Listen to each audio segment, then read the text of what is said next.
মালিক তুমি জান্নাতে তোমার কাছে আমার একটা ঘর বানিয়ে দিও মালিক, একটা ঘর বানিয়ে দিও। যেদিন কেহ আসবে না কারো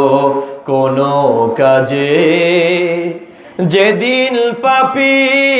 পাপের বুঝায় মরবে লাজে, পুল সিরাত পার হতে গিয়ে, পুল সিরাত পার হতে গিয়ে পিছলে যাবে কত পথিক, আবার